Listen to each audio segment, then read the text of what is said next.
Selamat pagi teman-teman sekalian. The Five Love Languages. Jadi 5 bahasa cinta by Gary Chapman ya. 5 bahasa cinta.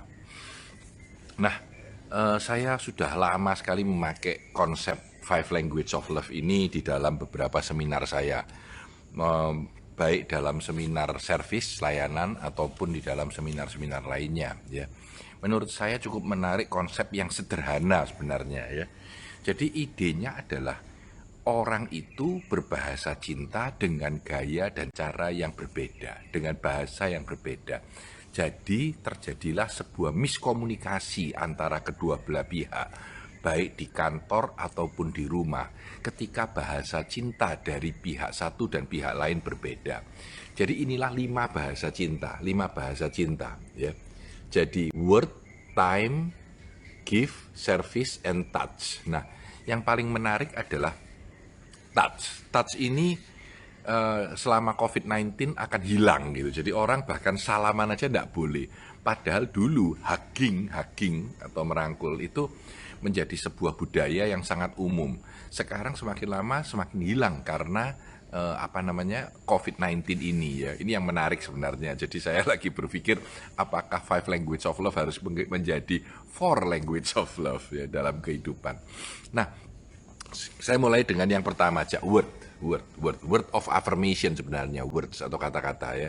Dalam bahasa lengkapnya adalah word of affirmation, kata-kata kalimat yang diucapkan ya di dalam pekerjaan kita, ataupun dalam kehidupan kita. Kalau kita hubungan dengan suami istri misalkan mengatakan aku sayang kamu gitu ya, atau kepada anak aku sayang kamu, itu bahasa cinta ya. Nah, hasil riset menunjukkan bahwa kira-kira 80% dari lagu itu isinya kata-kata cinta. 90% dari puisi itu isinya kata-kata cinta ya.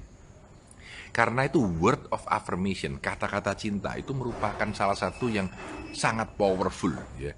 Tentu saja di dalam pekerjaan kita tidak mengatakan kepada atasan atau bawahan kita aku cinta kamu, atau kepada pelanggan kita. Tapi ketika Anda berkata bahwa Pak terima kasih ya sudah membeli di tempat kami, saya senang banget loh Bapak datang lagi dan beli, maka itu dalam bahasanya adalah I love you ya. Ketika Anda mengatakan kepada anak buah Anda, Mas terima kasih loh ya Mas sudah kerja keras untuk weekend ini Sabtu Minggu sehingga pagi ini semuanya bisa beres dengan baik, terima kasih atas lemburnya. Itu adalah sebuah love language, mengatakan aku cinta kamu dalam sebuah kalimat yang terucapkan ya. Ketika kita mengatakan kepada satpam kita, Pak Satpam terima kasih loh ya, selama 4 tahun Bapak bekerja tidak pernah ada sepeda motor hilang, tidak pernah ada helm hilang, dan semuanya puas dengan layanan Bapak. Saya berterima kasih, kami kantor berterima kasih kepada kerja Bapak yang sangat baik. Nah itu sebenarnya adalah love language. Jadi love language itu tidak selalu di rumah atau di antara family atau di antara teman, tapi bisa juga di kantor. Dan dalam five love language, yang pertama kita sebut dengan word of affirmation atau kata-kata cinta. Sehingga kita ketika sedang chat dengan orang dan bilang, Pak terima kasih loh ya, saya suka dengan review buku Bapak. Wah saya merasa seneng gitu ya. Kenapa? Karena ada word of affirmation walaupun melalui sebuah chat gitu ya. Banyak sekali yang bisa dilakukan dengan menggunakan word of affirmation. Bahkan kata-kata memuji itu kalau argumen saya juga bagian dari word of love gitu ya.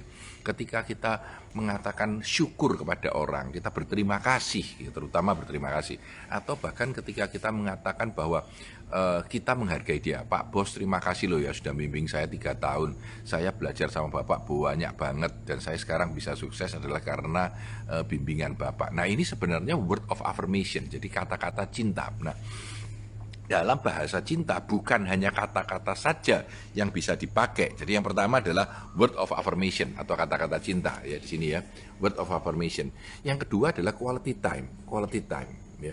Quality time ini menarik. Nah, quality time ini sekarang teman-teman yang punya quality time sebagai word of language yang kuatnya, dominannya, maka sekarang pada masa pandemi ini seneng gitu di rumah ya, karena punya waktu bersyukur yang lebih banyak, punya waktu kumpul dengan keluarga yang lebih banyak, punya waktu diskusi banyak hal dengan lebih banyak. Nah, ini disebut quality time. Kata kuncinya quality, bukan time saja, tapi quality time. Waktu yang berkualitas ketika kita menemani seorang anak buah kita untuk ngobrol 10 menit, 15 menit pada keadaan biasa ya.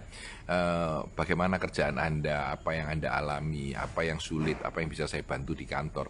Itu akan membantu dia merasa nyaman karena Anda menghabiskan waktu dengan dia, waktu yang berkualitas ya, quality time.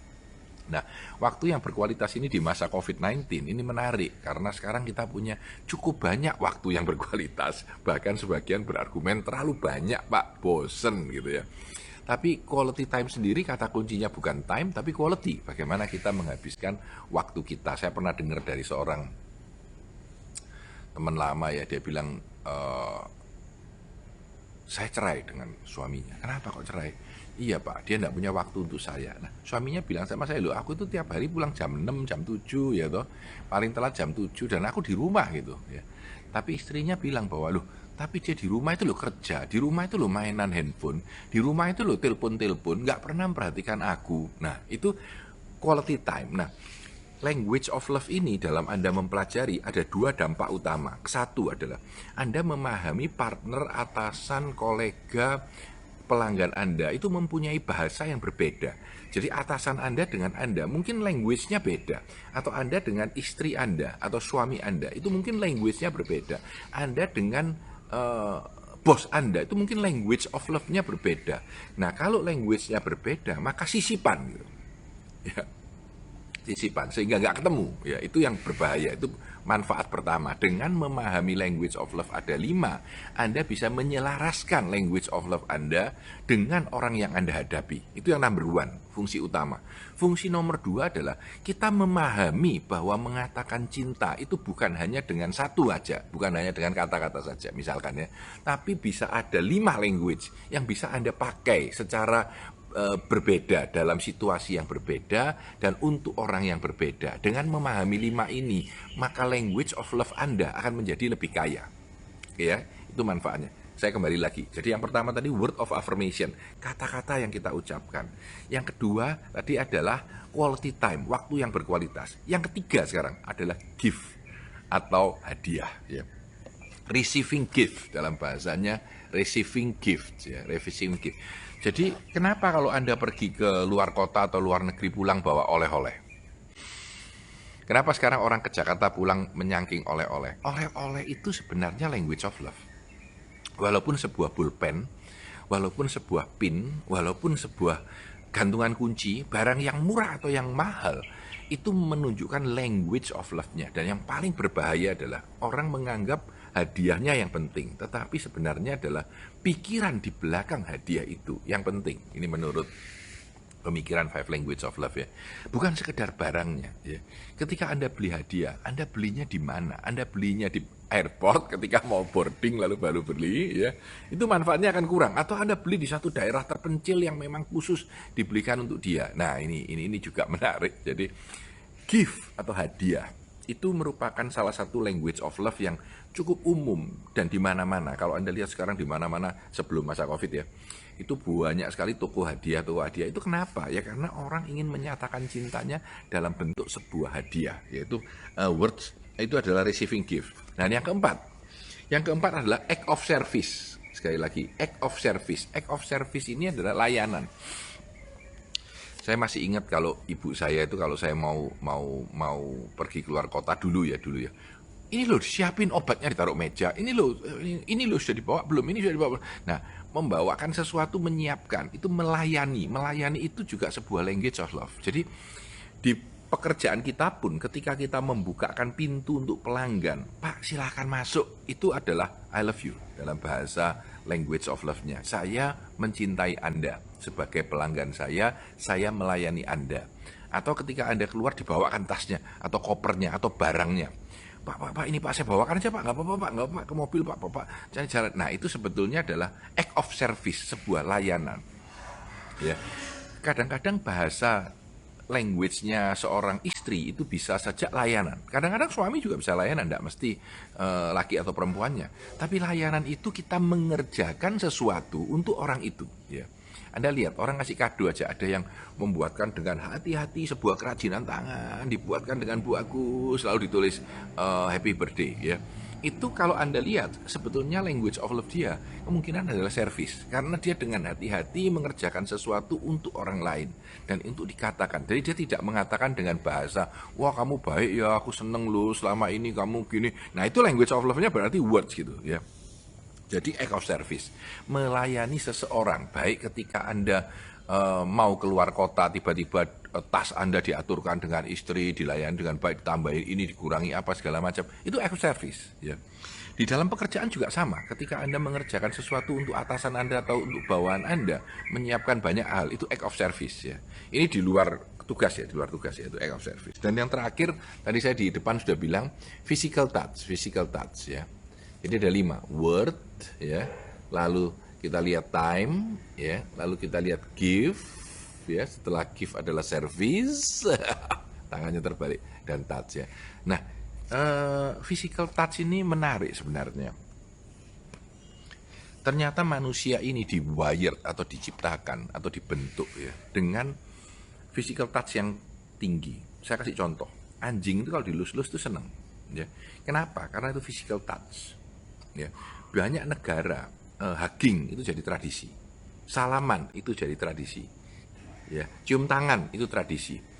Lalu ada yang kalau Anda di Itali ketemu dengan orang baru kenal itu sudah cipika-cipiki gitu ya. Itu sebetulnya language of love yang terbiasa dengan culture dan budaya yang sama dengan dia gitu. Jadi ini juga menarik. Tetapi dengan adanya COVID ini segalanya agak berubah. Jadi physical distancing ya, kalau bisa nggak usah salaman ya, itu juga sesuatu yang membuat physical touch itu menjadi bahasa yang mungkin sebentar akan mundur sedikit gitu ya. Kalau Anda lihat orang-orang tertentu kalau salaman ya, halo Pak, tangannya halo Pak, terima kasih loh ya Mas, terima kasih loh ya Mas. Itu physical touch. Physical touch itu ternyata salah satu language of love yang juga sangat powerful ya. Tergantung Anda mempunyai tipe apa. Oke, kembali. Jadi ada 5 language of love. Ya, words, kata-kata, quality time, waktu yang berkualitas, gift atau hadiah ya. Gift atau hadiah, service atau layanan, dan yang terakhir adalah touch, sentuhan ya. Dan dengan memahami ini antara Anda dengan pasangan Anda dengan pacar Anda dengan anak Anda dengan orang tua Anda akan lebih menyelaraskan bahasa Anda dengan dia, menyelaraskan atau menyamakan ya. Nah, di dalam dunia pekerjaan, 5 ini juga sangat bermanfaat untuk layanan kita. Baik kita melayani pelanggan kita, melayani bawahan kita, ataupun melayani atasan kita. Kita harus ingat ada 5 language of love yang dapat kita pakai untuk lebih mensukseskan hubungan kita antara satu dengan lainnya, baik di dalam dunia kehidupan kita ataupun di dunia kerja. Saya Tanah Di Santoso, sukses selalu untuk Anda.